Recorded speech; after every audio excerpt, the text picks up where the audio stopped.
Tout ce qu'a dit Gabriel Amar est étayé, complété avec une deuxième expérience de mise en acte d'une politique publique et d'engagement. D'engagement du temps de la délégation au privé, qui étaient des engagements des associations, des syndicats, des personnels, puisque lorsque un 13 juillet 89, jour du bicentenaire de la Révolution, le maire de Grenoble, M. Alain Carignon, alors président du Conseil général et 2 fois ministre de l'Environnement et ministre de la Communication, a décidé, il le sera ministre de la Communication en 93 pour ensuite quitter ce poste en 94 pour rejoindre un établissement délégué à la Lyonnaise des Eaux, concédé à la Lyonnaise des Eaux, un établissement à Villefranche-sur-Saône, un établissement pénitentiaire en l'occurrence. En 89, il décide le 13 juillet 89 de déléguer un service public essentiel qui avait été mis en place en 1882. Un peu comme chez vous. Cela se passera chez vous en 1992. Nous, il avait choisi en plus la date symbolique du 13 juillet 89, et pas par hasard, car sa logique était la ville maigre. Il l'avait même théorisé dans des documents publics. Je ne sais pas si vous voyez, ça vous fait penser peut-être à un président, le président précédent, qui voulait un État maigre, et qui consistait, pour la ville maigre, à déléguer au privé tout ce qui était du ressort, pour lui, du commerce. Eh bien, commençons par l'eau. On aura aussi le gaz et l'électricité. On aura le chauffage urbain. On aura la restauration scolaire. On aura tous les services publics qui, les uns après les autres, seront délégués au privé. Et donc, en 89, lorsqu'il y a cette annonce, je suis élu minoritaire, nous sommes 2 élus écolos, on a des collègues du PS et du PC qui sont 7 dans le conseil municipal. Carignon a été réélu en mars 89 dès le premier tour. Il y a une mobilisation syndicale, associative. On a des milliers de pétitions, on fait de très grosses mobilisations contre cette privatisation qui en fait, comme disent les délégataires privés, les multinationales privées, pas une privatisation puisque les réseaux restent propriété de la ville. Ce qui est délégué, c'est la gestion. C'est ce qu'ils disent. C'est une forme de délégation à la française du service public. Il y a donc de grosses manifestations. Mais les déclarations vont tenir un temps, les manifestations aussi. Le problème, c'est que la durée est du côté du privé et du côté de la droite qui a décidé cette délégation. Très rapidement, nous engageons des actions, d'abord un peu collectives, puis au bout d'un certain temps, portées par les collègues, par les mouvements, par l'association au secours. Je vais me retrouver tout seul. J'aime pas la personnalisation, mais quand on fait un recours, on est bien obligé de l'engager avec des noms. Et tout seul à porter le contentieux de ce contrat, de cette décision de 89.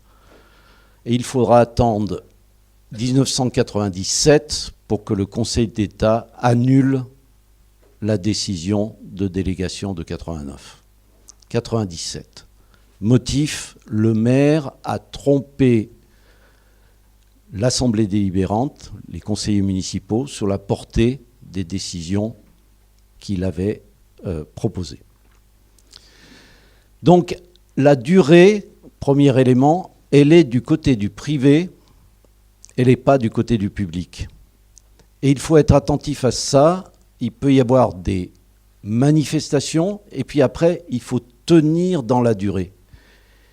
Et la durée, elle est celle du contrat. 20 ans, 30 ans, des avenants, 1, 2, 3, 14 avenants, 15 avenants. Elle est du côté du privé. Et puis, en se dépossédant de ce service, sous cette forme, j'ai vu quelque chose qui m'a autant touché que les salariés qui étaient obligés de passer aussi du côté du privé. C'est les cartes faites à la main, au crayon de couleur, en 1882, pour prendre des champs de captage qui existent aujourd'hui, qui sont notre patrimoine commun, une ressource en eau naturelle, renouvelable, pure, sans traitement, qui peut être distribuée et abondante, puisqu'elle est approvisionnée par des cours d'eau en amont, et épurée naturellement par les grands champs de captage qui ont été appropriés par la collectivité. J'ai vu ces cartes prises par le délégataire privé, la Lyonnaise des Eaux, avec un coup de tampon, qui mettait un coup de tampon.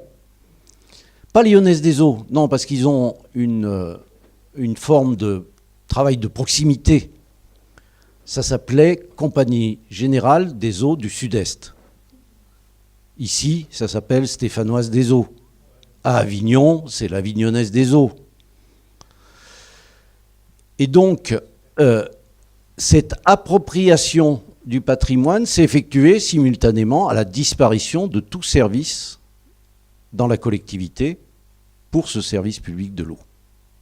Et il est bon, chaque fois qu'on est dans une collectivité, de demander à la collectivité l'organigramme, les personnes qui composent le service public de l'eau. Car le service public de l'eau reste de la responsabilité du maire, de l'assemblée délibérante, du conseil municipal et du directeur général des services.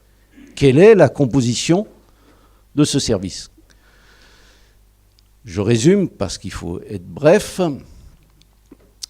mais de 89 à 95, nous allons être très isolés pour porter ce dossier, y compris en contestant l'augmentation énorme des factures, l'absence de compte-rendu contrôlé du délégataire contrôlé par les services, et la dégradation de la qualité du service. Invisible, car qui va voir l'état des réseaux, ici par exemple, qui peut voir l'état des réseaux, si ce n'est la connaissance au quotidien par les services de la ville, du contrôle du délégataire, ce qui oblige à faire 2 fois le travail. Donc on ne le fait pas. On fait les yeux fermés, les comptes rendus du délégataire. Et donc de 89 à 95, on va avoir une dégradation évidemment de ce service, qui était pourtant centenaire, et tout un tas d'opérations de communication autour de la Lyonnaise des Eaux, qui payait simultanément les communications du maire et de ses acolytes. Et donc, en 93, en tirant les fils à la fois de ce dossier de délégation de service public de l'eau et le fil de la campagne municipale de 89 de M. Carignon, j'ai pu révéler avec les collègues, dans une conférence de presse qui n'a donné lieu à aucun compte-rendu, en mars 93, que la privatisation, la délégation à la Lyonnaise avait été obtenue, en fait, par corruption, la Lyonnaise ayant payé la campagne du maire, preuve à l'appui. Il a fallu, évidemment, 4 ans pour obtenir ces preuves. Il fallait tenir les fils des sociétés, des structures, et ce n'était pas si évident. Je résume encore. En 1994, le maire passe donc de la case ministre à un partenariat public-privé, un établissement de partenariat public-privé à Villefranche-sur-Saône. Et l'engagement que nous prenons, les différents courants politiques constitutifs de la gauche et des écologistes, est évidemment de republiciser, de reprendre en régie publique le service public de l'eau. Nous constituons donc des listes en 1995 au premier tour, qui s'associe au second tour, avec cet engagement ferme. Hélas, cet engagement ne va pas être tenu par toutes les composantes de notre majorité, et bien que deuxième adjoint, je vais être obligé de porter, ce que notre collectif et les associations d'usagers portaient, l'engagement de republiciser le service public de l'eau. Et il va falloir attendre 2000 pour que ce service soit réellement remunicipalisé. Astuce intermédiaire, on garde la même délégataire, mais on le transforme en société d'économie mixte. Donc c'est de la remunicipalisation, puisque la collectivité est majoritaire dans la société d'économie mixte, Société des eaux de Grenoble. Cogez devient, Compagnie de gestion des eaux du Sud-Est, devient Société des eaux de Grenoble. En réalité, coquille vide, la Société d'économie mixte, puisque c'est un délégataire derrière 100% lyonnaise des eaux qui effectue tout le travail. Voilà pourquoi, avec nos collègues des autres mouvements, on a eu une période de tension assez forte, qui vaut d'ailleurs le fait que depuis 2008, nous ne sommes plus dans cette majorité à Grenoble.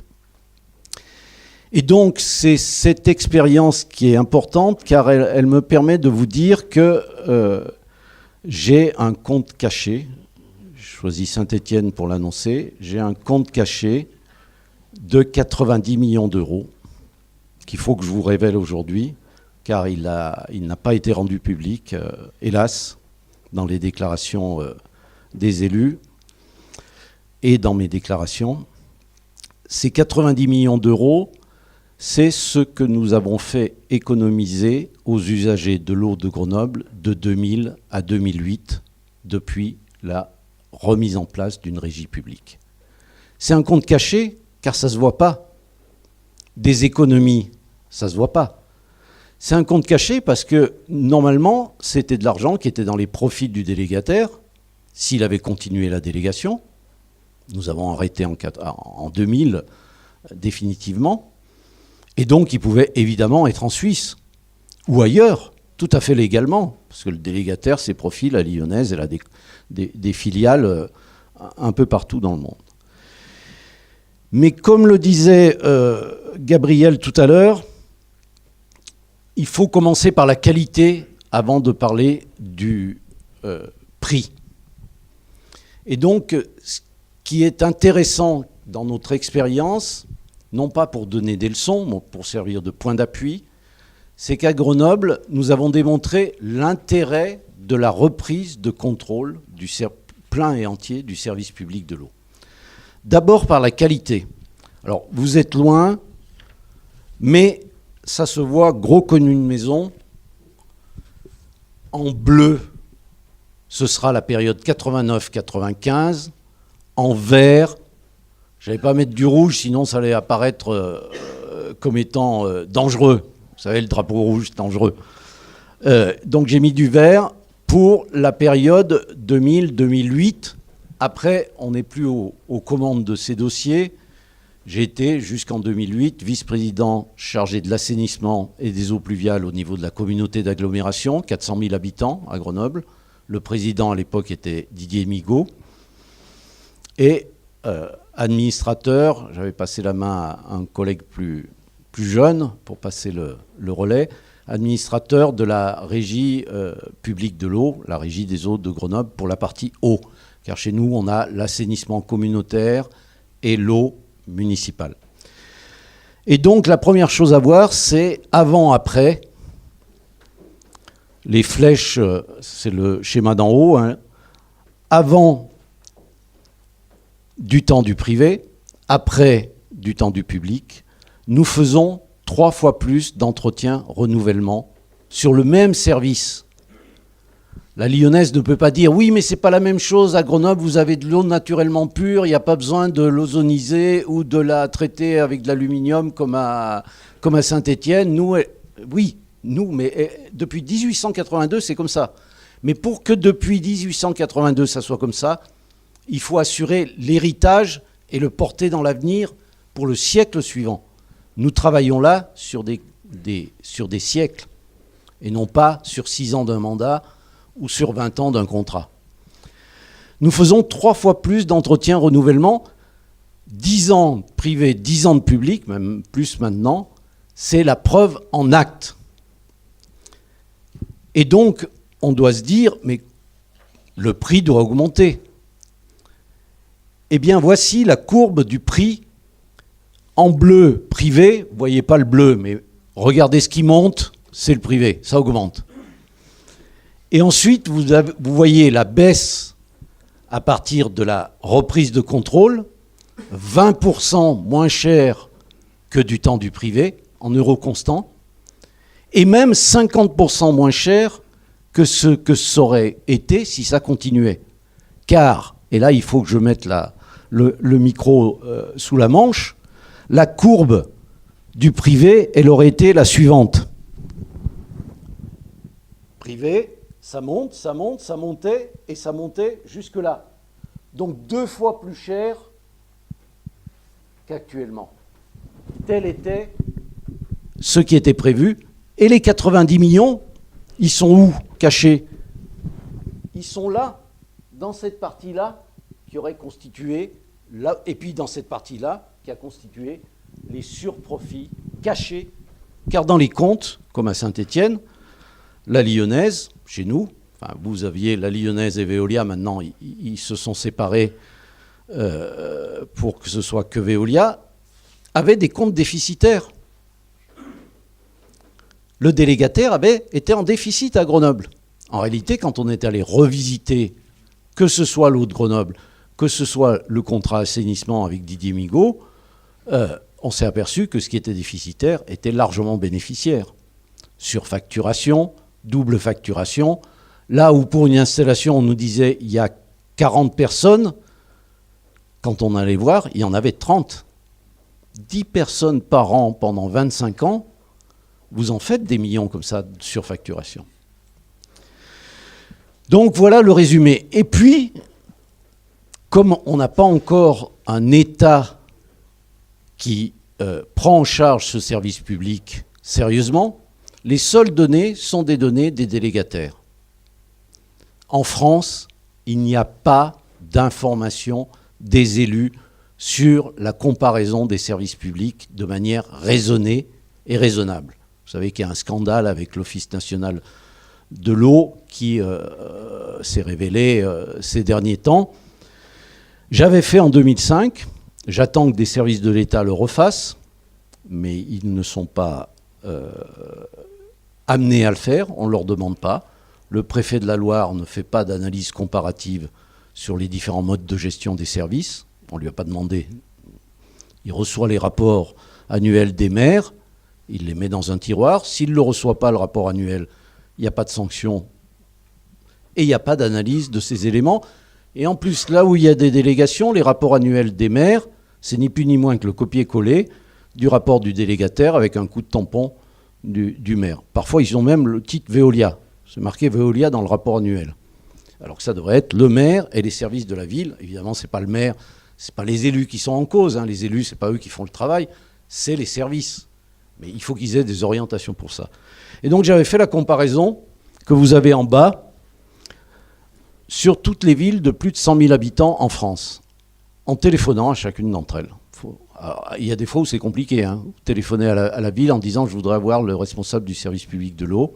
Je me rappelle à Toulouse, je téléphone, on me dit « oui, c'est le 0800, machin, etc. » Je dis « non, non, non, je ne vais pas avoir Veolia, je vais avoir le service public de l'eau. » Ah, attendez, je ne vais pas vous faire attendre de la même manière, hein, mais ça a duré une demi-heure. Je vais, vous voyez, donc j'insistais, je vais vous passer l'adjoint en charge de... Et l'adjoint, je lui dis, mais il est quoi? C'est le premier adjoint. Oui, mais c'est pas le premier adjoint que c'est le service chargé du contrôle. Et donc, j'ai jamais pu avoir à Toulouse un seul personnel. J'étais adjoint, j'étais responsable du service d'assainissement de 400 000 habitants. J'aurais aimé avoir quelqu'un qui puisse me répondre.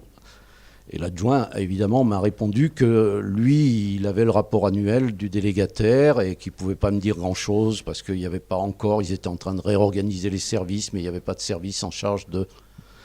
La comparaison est éloquente.